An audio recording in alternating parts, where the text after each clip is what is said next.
सभी को हर हर महादेव, श्री शिवाय नमस्तुभ्यम। नमस्कार, स्वागत है आपका हमारे भक्ति चैनल सत्य सनातन ज्ञान में। आइए सुनते हैं जीतिया व्रत से जुड़ी जीमूत वाहन व्रत की पावन कथा।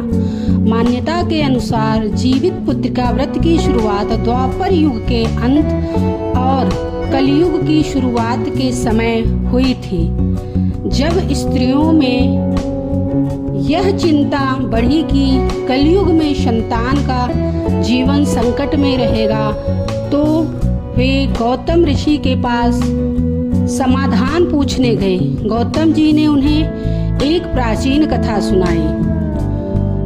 बहुत समय पहले की बात है, विदर्भ देश में शालिवाहन नामक राजा रहते थे। उनके पुत्र का नाम था जीमूत वाहन।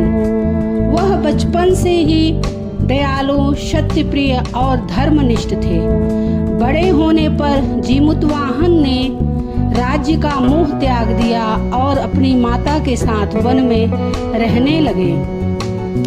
एक दिन उन्होंने देखा कि एक वृद्ध माता बहुत रो रही हैं। जीमूत वाहन ने पूछा, माता आप क्यों दुखी हैं?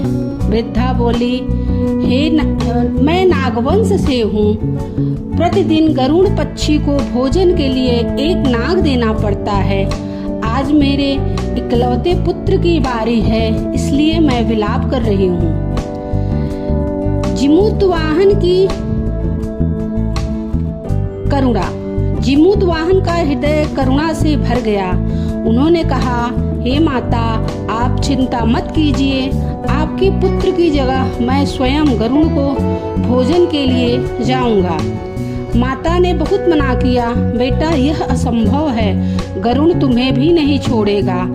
लेकिन जीमूत वाहन ने दृढ़ निश्चय कर लिया।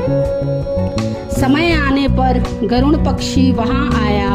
उसने देखा कि नाग की जगह एक मनुष्य खड़ा है। गरुड़ ने पूछा, तुम कौन हो? नाग कहाँ है? जीमूत वाहन बोले, मैं मनुष्य हूँ। नागवंश की रक्षा हेतु तुम्हें स्वयं को अर्पित करने आया हूँ। गरुड़ प्रभावित हुए। गरुड़ ने कहा, मनुष्य होकर भी तुम दूसरों की रक्षा के लिए अपने प्राण देने को तैयार हो, यह तो महान त्याग है। गरुड़ ने उन्हें वचन दिया, आज से मैं किसी भी नाग को नहीं खाऊंगा। तुम्हारी दया और बलिदान के कारण संपूर्ण नागवंश सुरक्षित रहेगा। जीमूत वाहन की इस कथा की स्मृति में महिलाएं आश्विन कृष्ण पक्ष की अष्टमी को जीतिया व्रत करती हैं। माताएं अपने पुत्र की दीर्घायु के लिए यह व्रत करती हैं। इसमें बिना अन्न खाए पूरे दिन उपवास किया जाता है। रात को कथा सुनकर और पूजा कर व्रत पूर्ण किया जाता है। इस व्रत के प्रभाव से संतान दीर्घायु व स्वस्थ रहती है। परिवार में सुख शांति बनी रहती है। संकट और मृत्यु भय दूर होता है।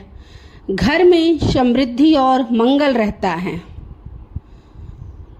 जीमूत वाहन की कथा सुनने और कहने से संतान की रक्षा होती है और घर परिवार में सुख समृद्धि बनी रहती है।